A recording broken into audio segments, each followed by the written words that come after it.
Welcome to the Brainiate Show, where we talk about all things Salesforce, sharing the coolest features, solutions, and best practices to turn you into a Salesforce rock star.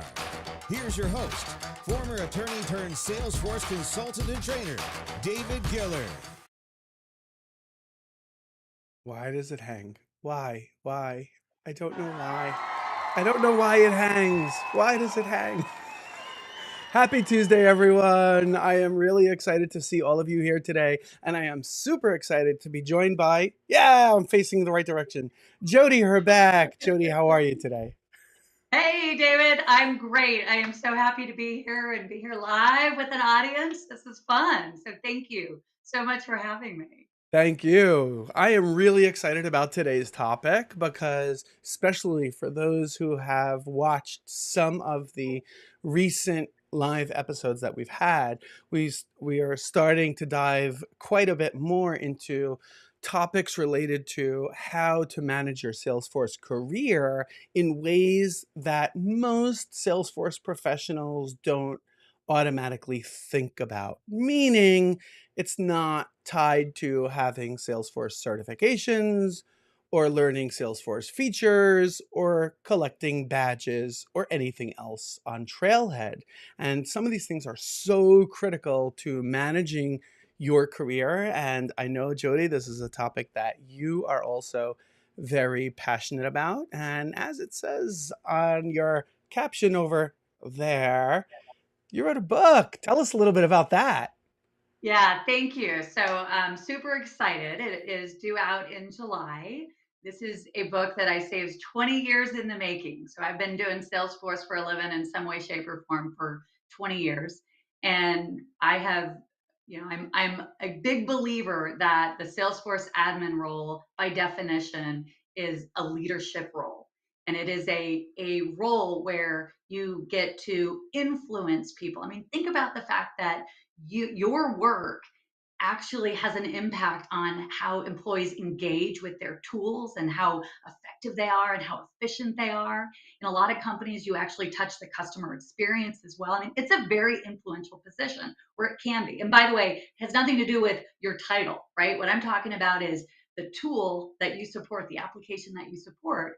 And I believe that most people in that role really want to excel at it, but it's not always intuitive, right? For all the reasons that you mentioned, there's so much to learn just with hands on keyboards, right? And all the stuff I have to learn that it's not always as intuitive of, hey, what are the things that I need to do to actually be a really good admin now that I know Salesforce? And there's a phrase that I talk a lot about, which is the McAdmin's drive-through, right? So we've all been there where we know our Salesforce really well and we're really responsive, and we find ourselves feeling sometimes like we're just at this drive-through window taking orders. I need a dashboard. I need a workflow. I need a this. I need a that.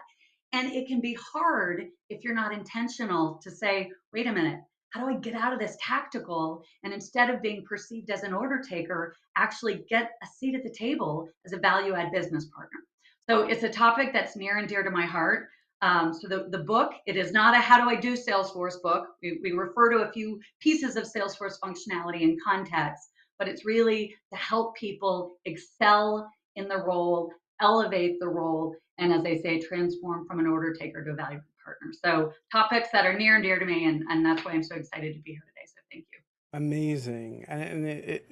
To your point, it's just so important because without calling out the need to build these types of skills, to adopt this particular type of approach to managing, to responding to the day to day requests that come in, or enhancement ideas that land on your lap, if you don't take that strategic approach to it, you're sort of diminishing your own value and hampering your own worth to the organization. And that's such a shame because this is such a tremendous opportunity for let's face it, for most organizations that are using Salesforce. Salesforce is meant to be the centralized database, for the most part, the centralized database where one will find the customers, the prospects, the deals, the customer support tickets, the marketing initiatives that are going on within the organization. So, to the point that you made earlier, Jodi, that means that you, as one of the Salesforce professionals one or maybe the only Salesforce professionals who are involved in maintaining the system, when someone comes to you asking, hey, can you just build this report, build this checkbox field, build a button, build my own custom page, whatever crazy request it might be, as small or as large as it might seem, that's a phenomenal opportunity for you to ask more questions about what is the business problem that we're trying to solve, which just by engaging in those questions, you're positioning yourself as a problem solver for the business and not simply the technician who is rolling up their sleeves and going under the hood to make modifications to Salesforce based on the whim of other people within the organization. So that's why I'm so excited about this topic. But now that we've sort of touched on what the topic is and why we're so interested in it, let's sort of jump into the topic itself and let's focus a little bit on how do you go about creating raving fans and becoming indispensable as a Salesforce admin. Yep, let's do it. So we're gonna talk through some of these things, and we're gonna cover a lot in a very short period of time.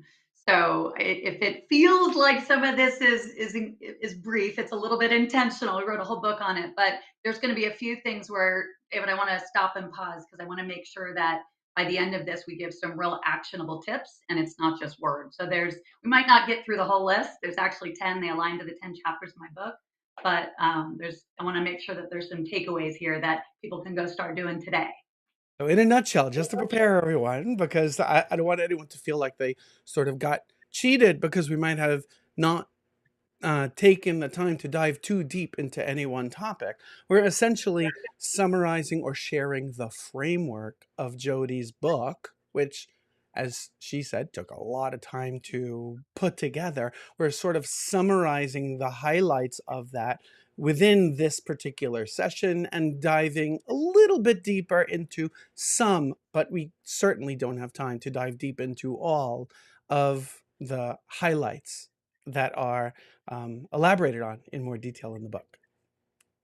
Ready for the first one? Let's do it. All righty. All right. This one, I know that everybody on this call already has this, or they wouldn't be here today. So I'm just going to talk about this very briefly. This is really simply to say it is your system. I don't care what your role is. I don't care if you're one of many admins or you're only admin. Part of how you add value is to be thinking about the fact that you are working on this very important business application, and it is your role as the resident expert to make it better, to make sure, of course, it's secure and stable, but also that at any given time that you are pushing yourself to be thinking about what else is going on with the business, what else is going on with this platform, and how do I marry those two things to meet business outcomes. So again, I'm pretty sure everybody on this call is already doing it. So let's go ahead and go to the next one. This is what I call the table stakes, right? So like in any casino, there's a certain amount you just got to bring to the table. So again, I'm pretty sure that most people here are going to kind of say, yeah, I'm good at this, but you have to start with the basics, right? I say, know thy company, know thy peeps, and know thy org. When I'm talking about thy peeps, right, you hear a lot about kind of this concept of savoir, right? So Salesforce administration by walking around. You've got to know who's actually using the system and what are they doing in the system. But here's the thing, it's not just the end users. A lot of times admins are real comfortable with that group, but they're not as comfortable with the senior leadership, with the functional leaders that are the ones that actually need to get the value out of the system in order to meet their business objectives. So one of the things that I always say is make sure that you spend time with those functional leaders too, right? You might be thinking, oh, they're important, they're busy, right?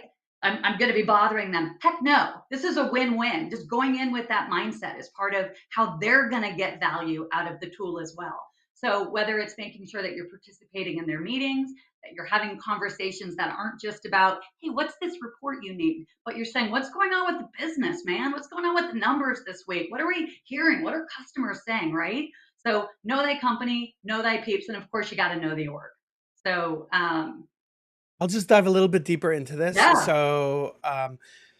So some people who are watching and listening to this might think, okay, know the people, know the company. I have an idea of the company, the org chart, and who's who within the organization, and who reports to whom, and their general responsibilities. Yes, but what Jodi is saying is it goes much deeper than that. You have to understand what are the goals, the problems, the objectives, the concerns of the people and the dynamics within the team. You might have two colleagues who are in the same group report into the same manager, and maybe their general on paper, their role and responsibilities are exactly the same, but perhaps their method of approaching prospects and customers, their method for working on opportunities is dramatically different because senior leadership is simply okay with, maybe even supportive of, these variant processes within that single team. You, as the admin or the person, one of the people who are responsible for Salesforce within that organization, you need to understand these nuances. And by understanding these nuances, when they ask a question, you can have or submit a request or ask for a simple report or a list view, which, by the way, they should be empowered to do on their own also. You should be able to come back to them with a more intelligent, substantive suggestion, response, question. And by knowing what they do and how they do it and who they report into and who are their colleagues and who they work similar to or not similar to, all of those things will help you dramatically, in addition to backing it up all the way back of understanding, where do we stand as a company? Are we very into cross-selling or upselling people? Or is there an initiative about resurrecting dormant customers? All of those things will play into every request that comes into you, as well as, and I don't want to steal your thunder because it's one of the bullet points that you have coming up, proactively identifying other things that you might be thinking of that are completely in line with, or maybe even more in line with, helping the company reach its goals, compared to the thing that you're asking for. I could do it, but that's not going to help you reach your goal. This yeah. other In fact, thing you, will you help you. couldn't have set it up better for what the next bullet point is. As a matter of fact, the next Thank you. two. It's like we're simpatico and I feeling know, good, right? And I right? did not memorize them, I promise. So I think you exactly hit it on the head, right? Which is the reason that those are table stakes is that's the context we need in order to understand how to listen to the requests that are coming in and really matching what they're saying with what it is they really need, right? So my book's called Rock Your Roll. So I got to use a little bit of a rock and roll metaphor here to say this is where I always say you got to get comfortable that sometimes your constituents might not get what they want, right? But you're going to listen, you're going to ask the questions, and you're going to make sure they always get what they need. So I'm going to give a couple examples because this, and then if you want to put the next one up of how these things work together. Like I said, you couldn't have set me up, any better if we planned it, which we didn't. Okay, so part of the reason we're going to probe to find out what they need is people will do one of two things. Sometimes they're going to come tell you exactly what they need, right? I need a checkbox, right? We all know the only thing maybe worse than or as bad as a multi-select pick list can be a checkbox, right? For a lot of reasons. That's not good Salesforce architecture. And that's a whole separate topic that we can talk about later if we want to. But the real truth of the matter is a lot of times they think they want a checkbox, but that's not even necessarily solving the problem. So we want to get in the habit of, instead of saying, great checkbox coming right up, I know how to do that, and saying, hold on a minute, let me ask some questions and figure out what's going on here, right? So questions like, hey, do you mind giving me some context, right? But what's your objective? What's your outcome? What are you trying to solve for? And for folks that work with salespeople, I know a lot of Salesforce admins spend a lot of time around salespeople, right? We know that it's those questions in the sales cycle that give you those magic answers, those problems. That's how good sellers match their solution, right, to their prospect. We're going to do the same thing. This is how we bring value. When I'm asking somebody about what they're trying to accomplish with the checkbox, or even just about a report, right? I need a new win-loss report. Huh, interesting. what's going on? Are you seeing different trends? Is there's something going on in your territory that, and as you're asking these questions, this is where the magic happens. You're thinking about your Salesforce admin, bag of tricks, right? We got lots of tricks. And and by the way, our constituents don't know all these things that the platform can do. That's not their job. Their job is to be experts in sales or customer service or whatever it is. Our job is to be experts in the art of the possible on the platform, right? So hearing these requests, making sure that we take the time to understand and digest, and by the way, confirm what it is they actually need, and then matching that with something in our bag of tricks. So here's an example. Let's say again, somebody gives us a request for a win-loss report, right? I could have just built the report and called it a day. Here you go, done, check it off my list. Or as I engage in this conversation, suddenly I find out all this information. Next thing you know, I'm having a business conversation like a consultant about, wow, it sounds like we lost a lot of deals this year. What kinds of things have we put in place in order to try to win back some of those clients? Whether it's doing some kind of a flow that some amount after a deal wins that we send an automated response, or whether it's a Slack channel with our reps where we're talking about best practices. I mean, there's any number of things, right? But the idea is that instead of just responding, we're matching our understanding of their objectives to our platform expertise and coming together with things that are above and beyond what they asked for, what they didn't know possible, and really helping solve their business problems. That's so true. And I can't tell you how many times I encounter this myself where my client or the people that I'm working with, they're asking for something that is really not going to give them the help them reach the goal of what they need. And the checkbox is a perfect example of that. Someone asks for a checkbox, and I will very often turn to them and I'll ask, well, don't you need to see who did it or when they did it? Because, like, let's say if we have a checkbox for driver's license and it's checked off, does that mean the person has a driver's license? Does that mean that we have a copy of the driver's license? Does it mean we asked for the driver's license? So, providing the expert advice and probing into what they really need is so important. And there's one other thing I'm going to say is when we're talking about listening and asking questions, there's a phrase that I always use, which is listen, but don't take them too literally. Because a lot of times, especially for newer Salesforce admins, we hear words that are part of the request that mean something in Salesforce, but it doesn't necessarily mean that's what they're asking for, what they need. So examples of this are we hear people say, like, I need better visibility into my leads, or I need to give some tasks to somebody, or we need to work on sales forecasting, right? Those are all valid business objectives. And as you dig into those and you ask the questions, you may find that they do need leads, or that you do need to give them the activity timeline, or that maybe we should talk about collaborative forecast. But oftentimes it's a different problem, it's a different solution. So really be careful, especially early in the career. We hear those words, oh, I studied that, I know what that is.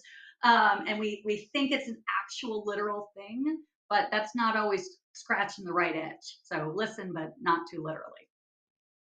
Absolutely. Ready for the next one? Let's do it. All right. Produce data, insights, and actionable ideas. So this one I probably could have put up with the last three because it's kind of the same idea. That first of all, let's talk a little bit about data insights, right? Again, our constituents are not experts in Salesforce reports and dashboards. And by the way, we don't want them to be. We do want a little bit of self-service. That's a different story, but particularly our business leaders that we're talking about, right? So one of the things that, like, those of us that have been doing this for a long time, we all go, of course you should run a sales meeting using a dashboard, right? Everybody knows that. I got to tell you, I have spent weeks in the course of my career actually sitting down though and coaching a sales leader around what that actually means and building out something where we say, well, let's talk. I've sat in enough of your meetings. I know the things that you want to know. I know the things you're asking about. Let's build this together. Let me show you how you can even refresh it in the course of a meeting to make sure that you're getting the insight and that you're leveraging this tool, right? It's something that a lot of us kind of assume people know. I'll tell you who doesn't know this, by the way: new sales managers, right? So this is another one of those areas where just kind of something to take note on in the course of your career. Sales management often does not get any special training around how to use Salesforce, right? And so what we see very often is folks get promoted from sales rep. They've used Salesforce. They might have a love-hate relationship with it, but suddenly they need to look at it through a totally different lens, right? It's a coaching tool. They need to find actionable information in it. They don't know how to do that. So making sure that you understand what's in your system and that you're spending the time to sit with all levels of your sales line leaders, or again, it might not just be sales cloud customer service, but things that sometimes we take for granted. And then this goes back to the actionable ideas. Part two of this is when we find that data that's telling us that maybe we're not selling high enough in an organization, or maybe it's taking too long to resolve, an incoming customer complaint, whatever those things are, that's when we marry up our platform expertise to not just give them the report, but give it back to them with our Salesforce recommendations. That's where the magic happens, right? So I think five probably clarifies the things that we were talking about earlier. You raise an excellent point, and one of the things that I wanted to add was tying this directly back to what we were chatting about earlier. By having an understanding of the strategies and the concerns and the initiatives and the objectives and the what's keeping the issues that are keeping senior management awake at night, they might not ask you for a report or a dashboard or a list view. They might ask you for that checkbox, thinking that it will somehow help them see the metrics that are needed. But by you understanding what it is that what their objectives are, what the problems are that they're looking to solve for, you can be proactive by pulling the metrics. I'll give you two examples right now. When I say you, I really mean the audience and not you, Jodi, because I know you get this. Give two examples of this. So one is related to I'll call it employee productivity management, and the other one is for business strategic initiatives. For for employee productivity management, many, if not all of us as Salesforce admins, have been in a position where someone has asked us for the following. I want to be able to see everything that everyone on my team does on a week-by-week basis. I want to see every record that they've created, every task that they've created, every opportunity that they've created, every customer support ticket that they've closed, etc. And that might sound a little bit daunting, a little bit overwhelming. Very often I will turn to the person who asks for it and I'll say, wave the magic wand, if I gave that to you right now, you're going to be overwhelmed with all that information. What are you trying to do exactly? And I know what they're trying to do, but I need them to articulate it. They're trying to see the productivity. How much are their team members individual by individual even attempting to move the needle, to bring in more leads, to qualify more leads, to close those customer support tickets, etc. And what I typically do is, and for those of you who are not familiar with it, I encourage you to go ahead and look on my YouTube channel, because I do have more than one video where I show how to do this. I basically hijack what I'll call the Salesforce user splash screen that Salesforce gives us.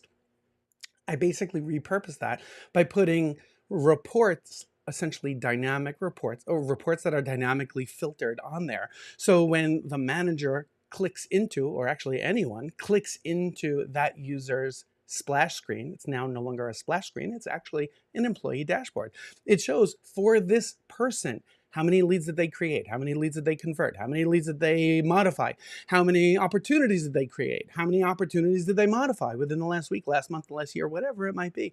And this way they can, by creating it once and by making it dynamic, you now made it for all employees, all users, I should say, within the Salesforce system.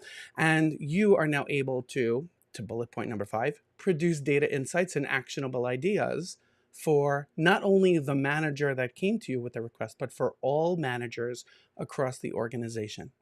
The second one is the corporate strategic initiatives. If, let's say, just pulling an example out of thin air, let's say you know that the business is getting ready to launch a brand new product or service line, and this product or service line, the target audience is, let's say, companies that are over X number of employees within a particular industry and within a particular geographic region.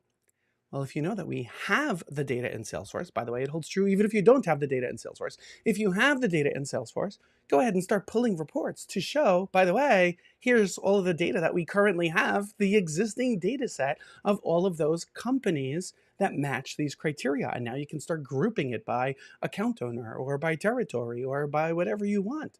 And on the flip side, if let's say you don't have any records that match those criteria, call it out as soon as you can so that senior management can start cracking the whip with their team to start populating the data so that they can do the appropriate segmentation and build those appropriate strategies to start reaching out to each of those companies that do in fact fit those criteria, but the data set is not yet populated enough that they can make it actionable.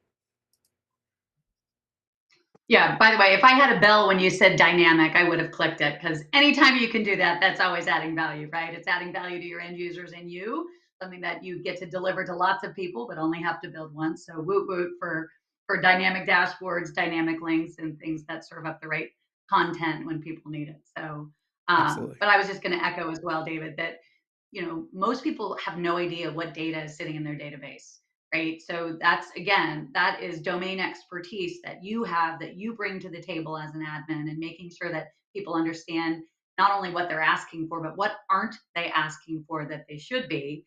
And to your point as well, calling out well in advance where there's gaps in the data, and then showing up with ideas, right? As to how do we solve for this? Are there validation rules that we can do? Are there data integrity dashboards? Is there a service that we can buy to augment the data, right? I mean, there's any number of different ways to do this. But again, that's the difference between a proactive value add administrator versus somebody who's just, giving you the data. Here's what you asked for. I'm going to tell you a true story, by the way.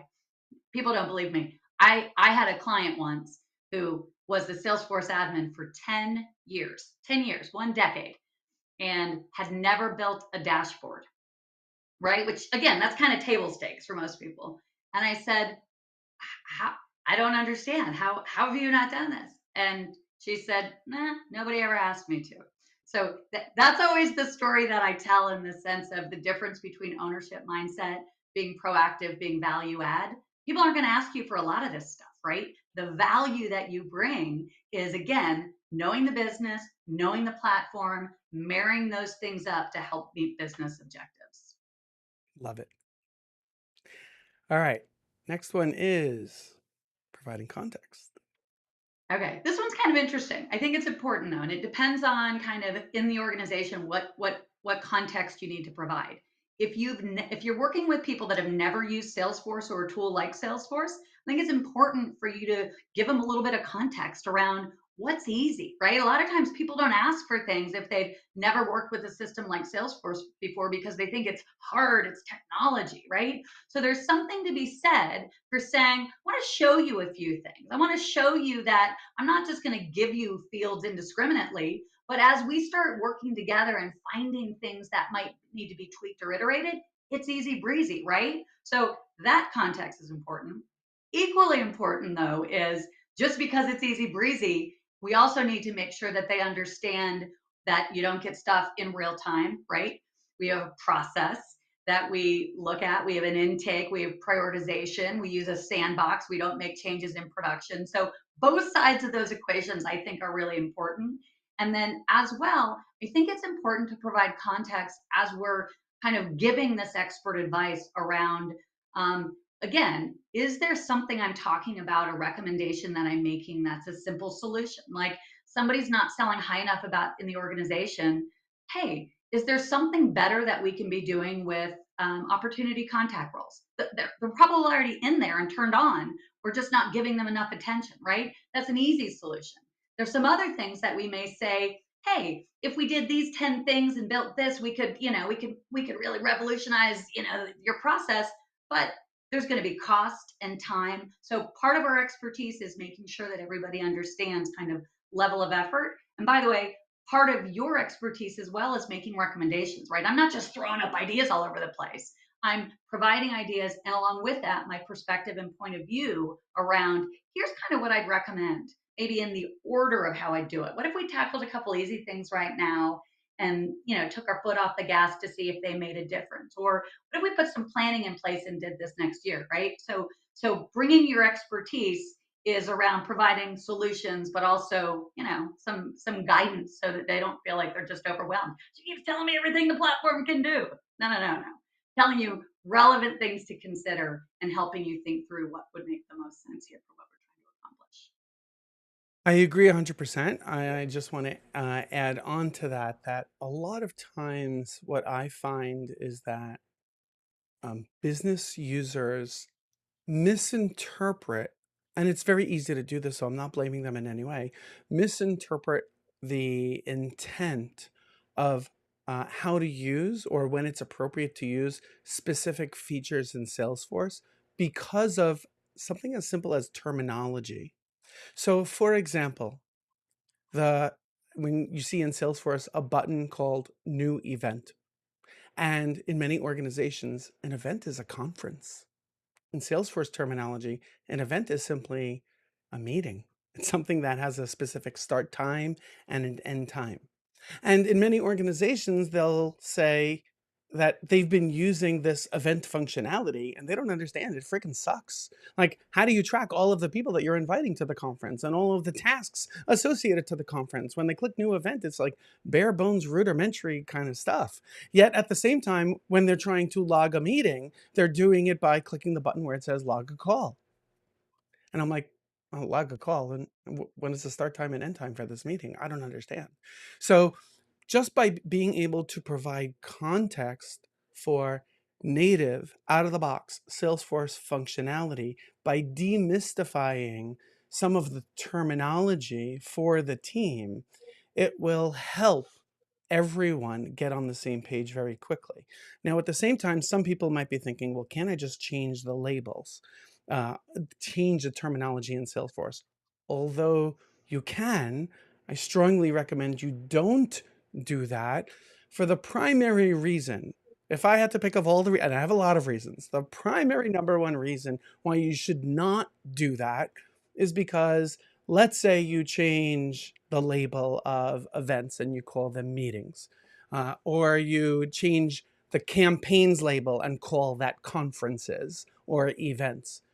At some point, you will no longer be working with the company. You might get a promotion, a higher job somewhere else. You might retire. You might win the lotto. You might hate everyone there and run for the door.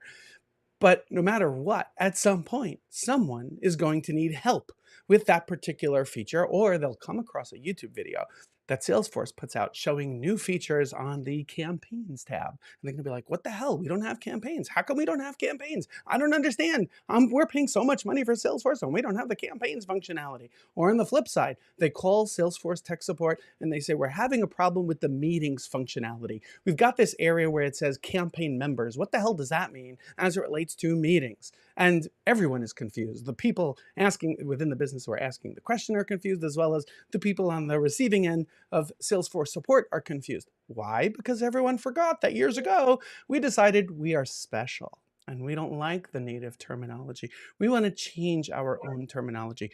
Just because you can does not mean you should be doing it. Yeah, there's another time I would ring the bell, right? Ding, ding, ding. I actually have a list in the book of things that apply to that, and that happens to be one of them. I do agree.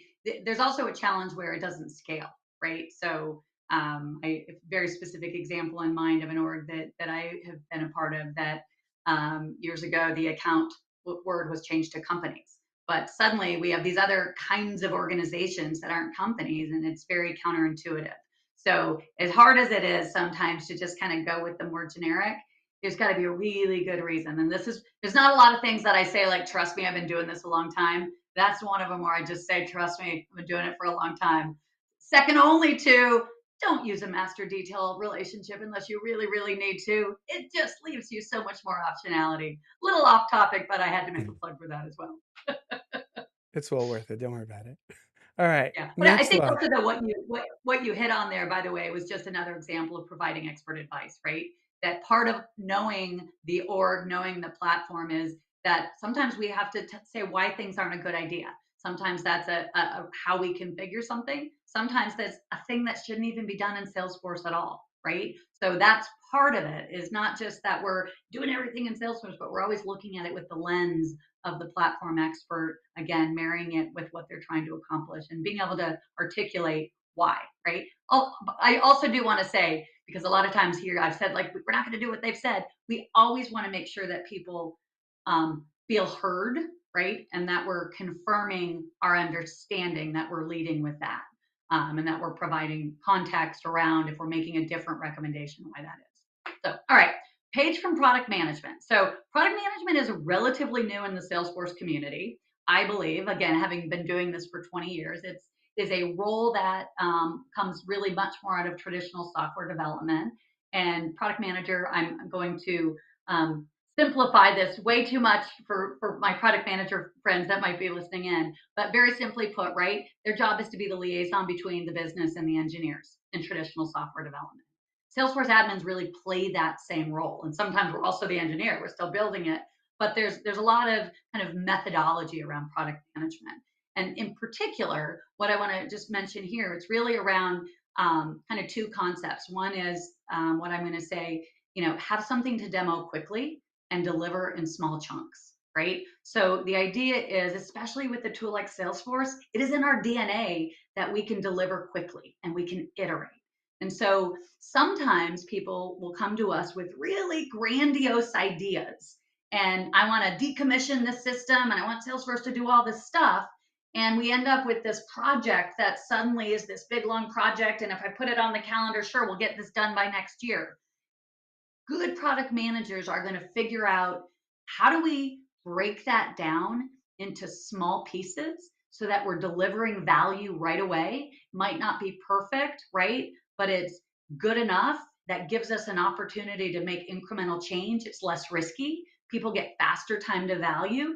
And then we're working with real live people that are helping us iterate as we go. So there's a whole lot around that, but I'm going to leave it at that for today, unless you've got anything you want to add on that topic, David. No, I think this concept of taking a page from product management can actually be a series on its own. So I'm not going to go Yeah. too deep into it because otherwise we're going to get a little bit derailed, but it's all good. All right. Yep. Next one is solve Right? problems, even ones they Salesforce don't know admins they wear have. a lot of hats. We talked a lot about them. One of the ones you're always wearing is a problem solver hat. And everything you're doing in these prior bullets that we talked about is really around solving problems. But much like we've said, we're not just looking for the report they asked for, we're thinking about the report they didn't ask for. I would say the same thing from a problem standpoint. And we have a unique vantage point, most of us who play a Salesforce admin role. Oftentimes we see the intersection between a lot of different groups, right? We know where the marketing and sales handoffs are, where the customer service handoffs are. A lot of times we know where the bottlenecks are, right? So this is really about being proactive, but taking the time to make sure that you're looking at things holistically, that you're bringing that vantage point to the table. And sometimes the work that we do that's the most value add has nothing to do with hands-on keyboards. It's saying, hey, I understand you want us to work on this process, but let's sit down, let's map it out, let me show you some things that I've already observed where there's some bottlenecks, and let's fix that before we automate it. So again, a whole lot in this solve problems bucket, but I think at a real high level, just want to make sure that we're being proactive to point out those kinds of things. I agree. And what I would suggest is, if you really want, as a Salesforce professional, if you really want a quick win to be able to show the value that you're bringing to the organization on this specific bullet point, solve problems, even ones they don't know they have, go ahead and take a very close look at the org-wide sharing settings of who is able to see what as it relates to the objects. Go ahead and take a look at the roles and profiles and permission sets and what was assigned to whom. And then take into account the context. So you need to know, going back to bullet point number 2, who within the organization has what level of responsibility. Why does the summer intern have system admin permissions or modify all permissions on all objects? That's insane. Why are they seeing confidential information that only certain people of a higher level are supposed to see? You can also go ahead and do a login as another user to confirm and grab screenshots showing, proving that these users who are not really supposed to see certain objects, certain tabs, certain fields, certain records are in fact able to see them, which will then again position you as a problem solver where you're calling out a very real problem. So I'm not talking about, oh, you're making noise and trying to draw attention to something that is not so impactful to the organization. In most organizations, this is going to shake the tree in a very big way, and it will then have you or others on the Salesforce support team reevaluating the org-wide sharing rules, the roles and profiles, the settings, system-wide settings that various people have. Hopefully, it will also trim down this concept of everyone gets system admin access. Why the heck should that be the case? So solving problems, even ones that they don't know they have, we can find, sorry, Jodi, I muted you because there was an echo before. So what were you going to say? Oh no, I was being Oprah and saying you get system admin access and you get Yes. system admin access. So yes, we've all seen that. It's a So, nightmare. yeah, so this is definitely something that, like, if you're just even starting to get your feet wet on this entire topic that we're talking about, how to become indispensable as a Salesforce admin, simply reevaluate who has access to view, edit, delete what in the system. Because if you have one employee that should not have modify all, delete all records, guess what happens when that employee gets really ticked off and maybe gets a job offer from a competitor? They can, 2 clicks of a button, export everything you have in the system and bulk modify to essentially screw up the current data set of everything you have in the system, walk out with some CSV files, walk over to the competitor with a more accurate data set, and everyone within the company is left with nothing. You want to know what the risk is of having unqualified people get system admin access? That's it. Start calling that out within your organization and start taking the appropriate corrective action to lock down the permissions of who is able to do what within the system. Yeah, So, I think that, fundamentally comes back down to the idea of the leadership that system admins get to display is to identify risks and raise those kinds of issues, right? And so all of these things that we're talking about are really understanding how should things work, but also how do they work in the system and being proactive. To sometimes have hard conversations too, right? Because sometimes, the person that gave all those sysadmin permissions were, your VP of sales that originally set this up and thinks that he or she, knows how it should be. But part of providing expert advice is being able to provide the context around why is this dangerous and why do we need to do something different or risky? I'll use the absolutely. All right. Next bullet point.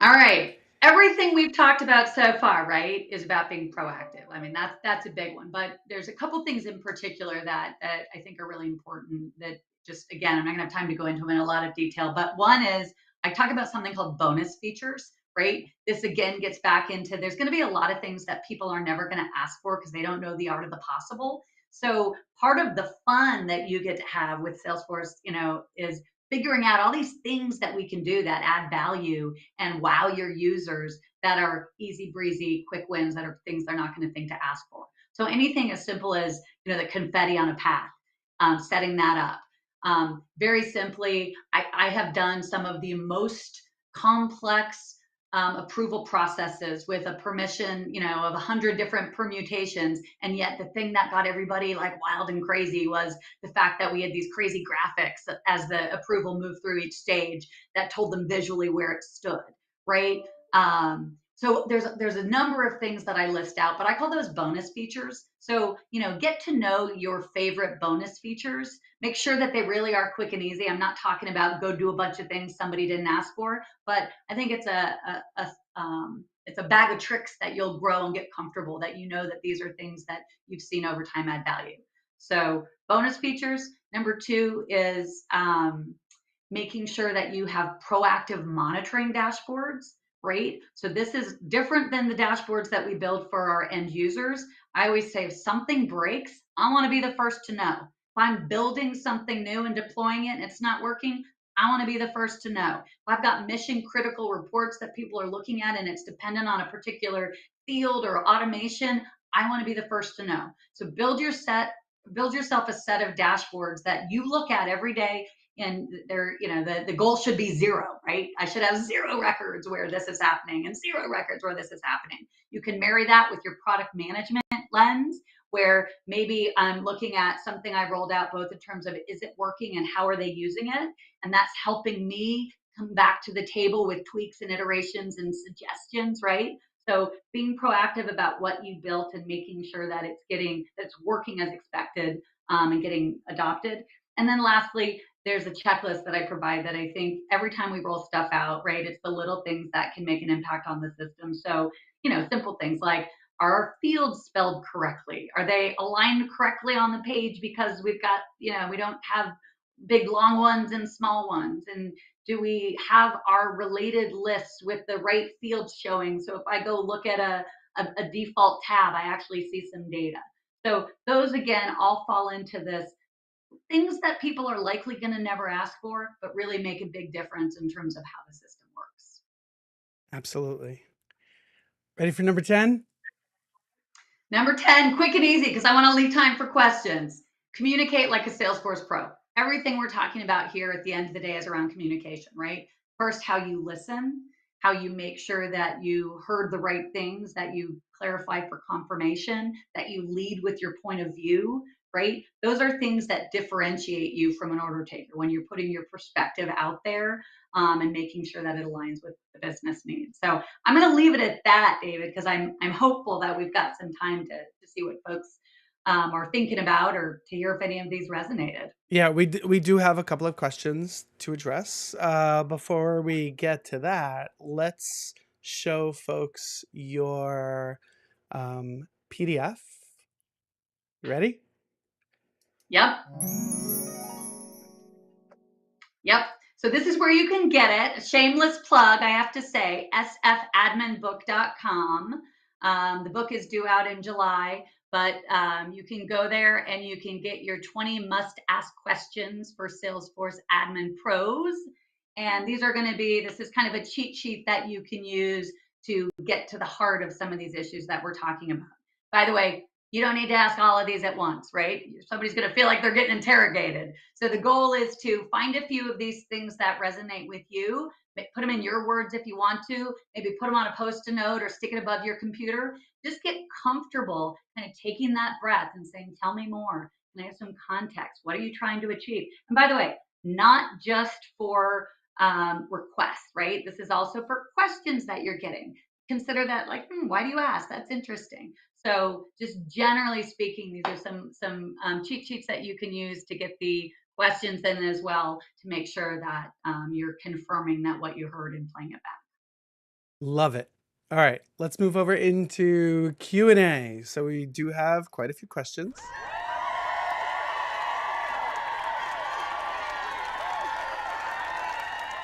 All right, so the first question that we've got here is from Colin. Let me center this over here. Okay, Colin, how do you best reorient new sales leaders who in their previous company use Salesforce, and the fact that the two orgs are different? Oh my God, I encounter this all the time. Go ahead, Jodi. Your thoughts. Well, I was going to say this gets me into this whole concept again of like, we used leads, or we used this, we have to have this, right? So I think the short answer always is it's listening. It's sitting down and having a conversation to say, walk me through specifically what were those things that you're referring to that gave you value. Let me understand. Give me some time so that I can really go back and look and see how we're doing these things, if it's in fact different, right? And then coming back, because it's okay to say, I don't know, right? You don't have to go and have that conversation all at once. And then coming back to either explain, it sounds like what you were trying to accomplish was X. Let's show, I want to make sure you understand how we do that here and see if that scratches the itch, right? And then depending on who they are, it might be a good opportunity to have an open mind and say, those are things that, are bigger than a bread box. We can't do all those things right now, but let's talk about as we go forward where some of those might fit on the roadmap, right? It's usually not a one size fits all. It's all about we understanding what are they trying to do, how do we do it, and maybe there's some good ideas in the mix. Absolutely. And one of the other things that come to mind for me, I'm just looking for the comment to put it back on the screen. Here we go. One of the other thoughts that comes to mind for me on this particular topic is what I personally have found is that more often than not, when I ask the clarifying questions, can you elaborate a little bit more? Like, how did that work exactly? Was that for all users or only some users? Was it through a third-party plugin? Was it a custom Visual Force page? Was it an integration that you guys made? And more often than not, any question that you're going to ask, you're going to get very vague answers because that person doesn't really know a whole lot about it. And that's fine. Our goal is not to embarrass that person whatsoever, but you should still ask the questions because just in case they do have the answers, they can elaborate a little bit. They could say, oh yeah, we did it with a Box integration, with a DocuSign integration, with whatever it is. That's completely fair game. But if you ask those questions and they truly don't know, that will also position you in a way of pivoting the conversation to, as Jodi suggested, well, what is the problem that you're actually trying to solve? What is the goal? You're bringing up this particular feature that you had at the last job. Why? What is it that you're trying to do here? And again, that will, in the end, position you as a solution provider, as a problem solver, and not simply the person who replicated whatever Frankenstein they might have had at their previous job and doing it at this job. I mean, if it worked so well and they were so knowledgeable on it and it helped them be so productive, why aren't they still working at that job? So, not to be snarky or Don't ask anything. that question. For the No, record, no, no. don't ask that question. You can think that. You can think that, but don't ask that question. Absolutely. Okay, let's see. We've got a comment over here that I think is worth bringing up. So it's not a question, it's a comment from Sue. To the best of our ability, we're only adding enhancements to Lightning in an effort to get everyone to use it. My thought when I saw this is, if I were in your position, I would specifically look at two things. I would specifically look at what are the features, and by the way, Salesforce has this readily available on one of their help pages. What are the features that are only available in Lightning and not available in Classic that you can sort of harp on and point out? Like, it's not only about replicate. You don't buy a smartphone because you want to replicate the rotary phone. It works very differently. There are many features that are not available on the rotary phone that are only available on the smartphone. Yet at the same time, I will be the first to admit you could throw a rotary phone down a flight of stairs and it's not going to crack. It's not going to break. Those things were really durable. But if you just drop a smartphone by a couple of inches, chances are you'll smash the glass screen. So there are some pros and cons to each, but at the end of the day, very few people are still using rotary phones, and there's a reason why most people are using smartphones. It's because the pros outweigh the cons. So identify what are the new features that are only available in Lightning that were not available in Classic, and make sure to focus on use it a little. There's a little bit of carrot, a little bit of stick as the teaser to get them on board and excited about using Lightning. And it's not only about replicating what they had in Classic. And the other thing I want to point out is sort of the opposite, as crazy as it might sound, the opposite of what I just suggested. Go ahead and take a look at all of the features that are currently features, options, visual indicators that are available in Lightning that for whatever reason are totally irrelevant to your users. And it is your obligation. I am saying it now as a Salesforce admin. It is your obligation to hide all of those features, all of the tabs that they don't need, all of the components on the homepage that are completely irrelevant, meaningless to your end users.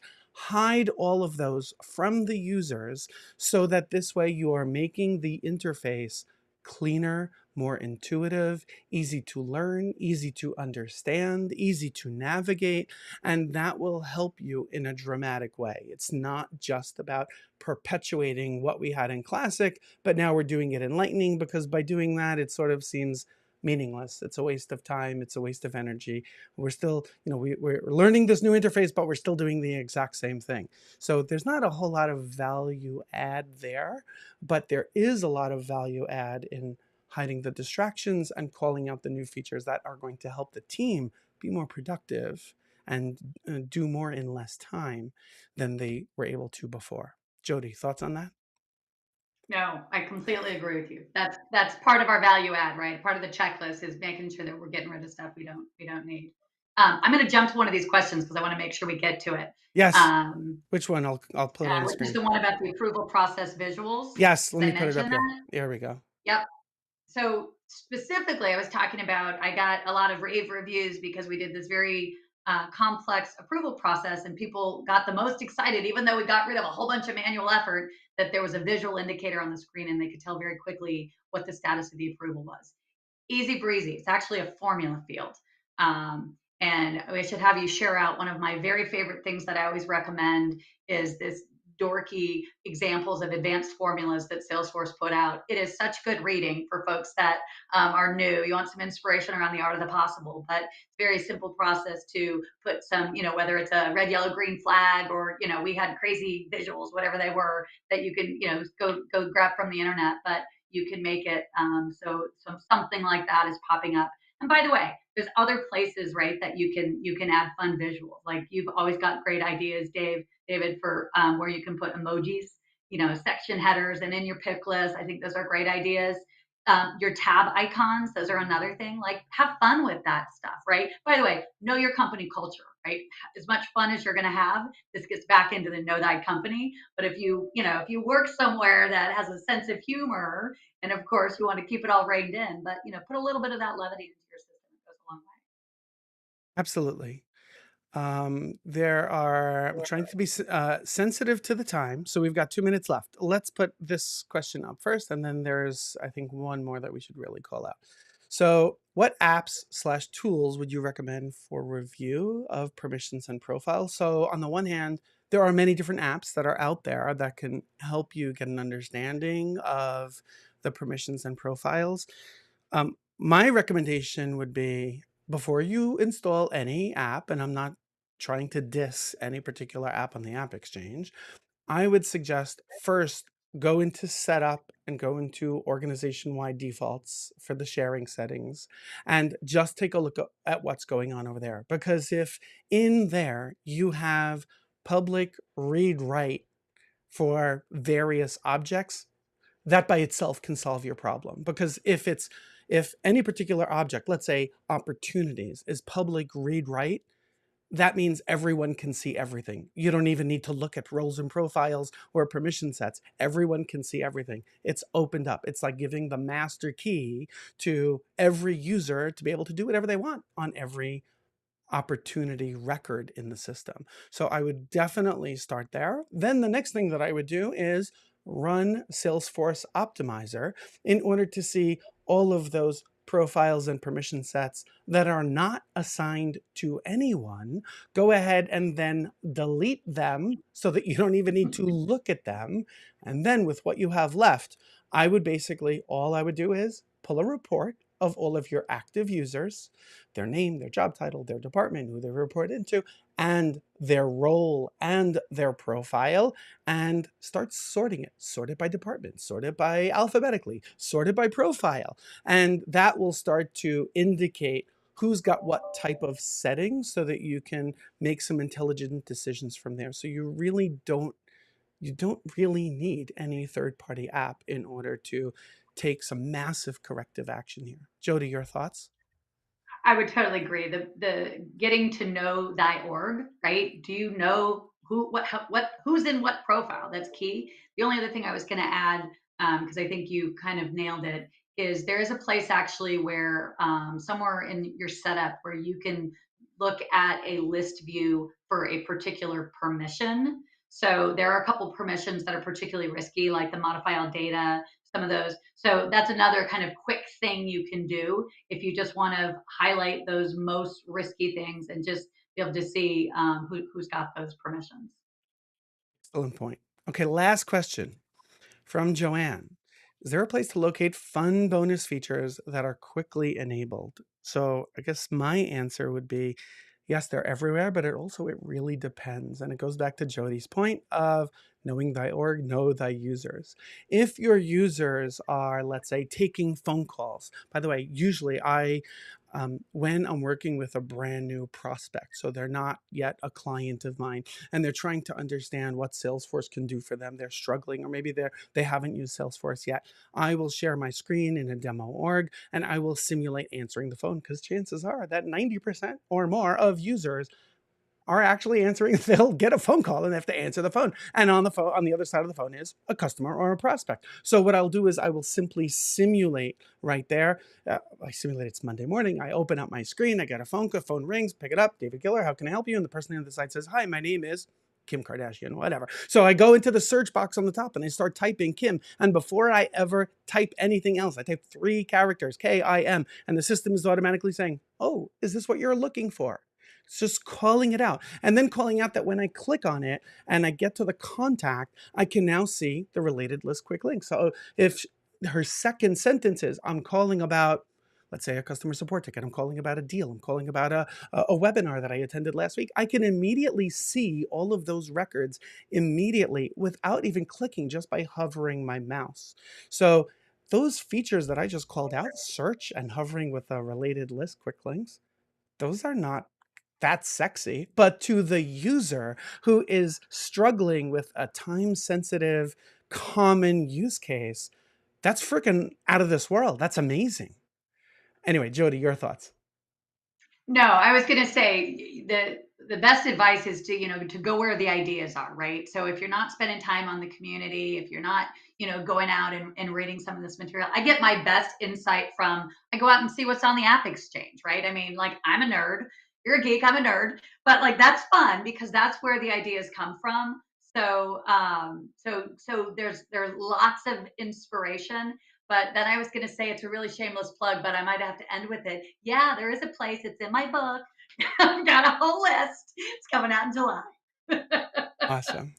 All right, we are at the top of the hour. We're out of time. Jodi, thank you so much for joining me today. Thank you for sharing your wisdom and advice. I am looking forward to having you on the show again.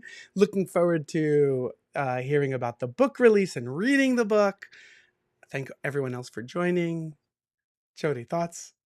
Parting words? No, thank you so much for having me. This was great My fun. pleasure. And yes, we only covered the first half. The second half of the book really is how do you over deliver without overwhelm. So maybe we can cover that topic next because I think if we're going to teach Absolutely. people how to give them value, we got to also teach them how to have boundaries and make sure it's a sustainable journey.